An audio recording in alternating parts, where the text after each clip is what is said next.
Hello and welcome to this second video looking at the themes of Macbeth. In the last one we looked at the theme of ambition, and today we're going to delve a bit more deeply into Shakespeare's ideas about masculinity. And what you have to appreciate here is Shakespeare's dealing with the social view of what was traditionally seen as masculine at the time, but he's not accepting it at face value. So let's begin with Macbeth, who defines for us in the play what her ideas of masculinity are. So when she wants to become more powerful, she doesn't ask for the supernatural spirits to give her greater power. It's quite odd. Instead, what she asks for is to have her femininity taken away and even her female gender to be taken away, to be replaced by male. So in this patriarchal society, women cannot be powerful. It's only something that men can achieve. So that is the first characteristic of masculinity. It is power. Come, you spirits that tend on mortal thoughts, unsex me here, and fill me from the crown to the toe, top full of direst cruelty. So you can see she immediately assumes that power will be used negatively. It will be used in a cruel way. And not just any old cruelty, direst cruelty, the very worst kind that you can imagine. So this is how she characterises men. And that's not just because her husband is cruel. You'll remember that before he comes to visit her with the news about the witches, she says, yet I do fear thy nature, it is too full of the milk of human kindness. So she's not really talking about Macbeth here, she's talking about the ideal of manhood. Man as a warrior, but also man as an exerciser of power who uses it cruelly. So let's get back to what she's saying. Make thick my blood, stop up the access and passage to remorse.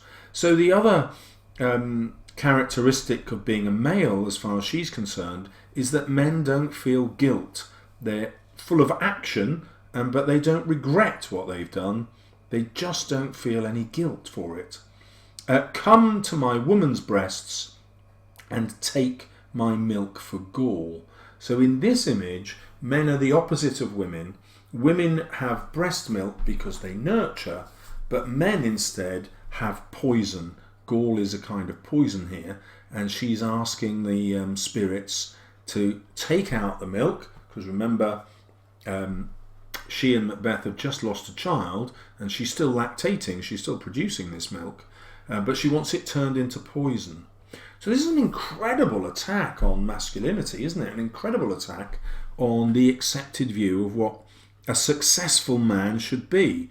Powerful, cruel, and lacking in conscience, showing no remorse. Okay. Well, Macbeth also comments on masculinity. When Lady Macbeth wants Macbeth to kill Duncan, he refuses. He says, I dare do all that may become a man, who dares do more is none.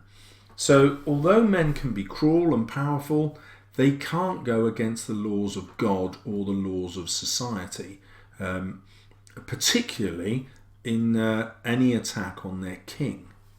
So there are rules to be followed, and what's interesting here is the word dare. And so the idea is a man will dare to do as much as he can as long as he knows he can get away with it, and no more than that. So though men will be cruel, they cannot exist outside the laws of society. Lady Macbeth doesn't accept that. She says, wouldst thou have that which thou esteems the ornament of life? In other words, will you have the thing that you prize most, the crown, kingship, the ornament of life?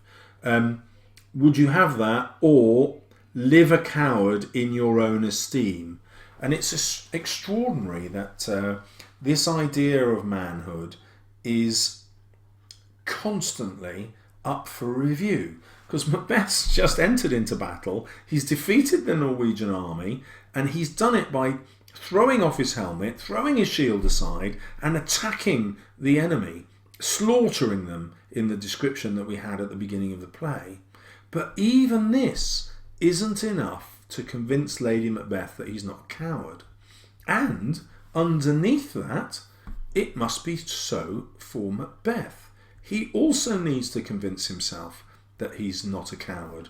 And if we go back to that word dare of his, that's what's uppermost in his mind. A real man shows absolutely no fear in this society, at least in terms of the way Macbeth and Lady Macbeth view it. Okay, let's see the other side. What do the traditionally good people in the play view masculinity like? So Macduff is told by Malcom to dispute his feelings like a man. And these are the feelings that he has when he finds out that his family has been slaughtered. So Malcom agrees with Lady Macbeth and Macbeth. Dispute it like a man, he says. Take it like a man. Stop being such a woman. Which is extraordinary, isn't it? You know, what he's saying is, stop having regrets about your family being slaughtered. You can't do anything about it now. What's done is done. Let's just go and kill Macbeth and everything will be all right. And Macduff replies, I shall do that. Yeah, I will dispute it like a man. I will go and kill Macbeth. But first I have to feel it as a man. And so Macduff is offering us a different view of manhood. One that is also caring. However, this is deeply ironic because he abandoned his wife and children and his whole family in Scotland while he came off to England to fight with Malcolm to raise an army against Macbeth. And if you remember, Macduff's wife, Lady Macduff, accuses him of abandoning them.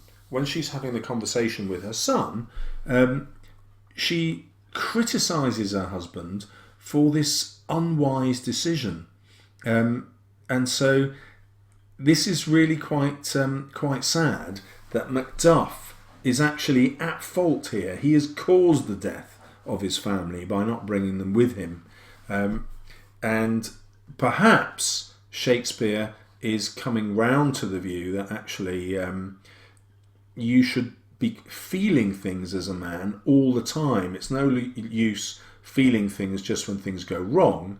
Actually, you need to be much more sensitive to other people while you're in your everyday life. You know, every decision you make should be done with this in mind. So Shakespeare is gently hinting that this idea of the all-powerful male is damaging. Just like Macduff's life is entirely damaged by his decision, it's damaging for men to lead this kind of life where power and cruelty is all that matters.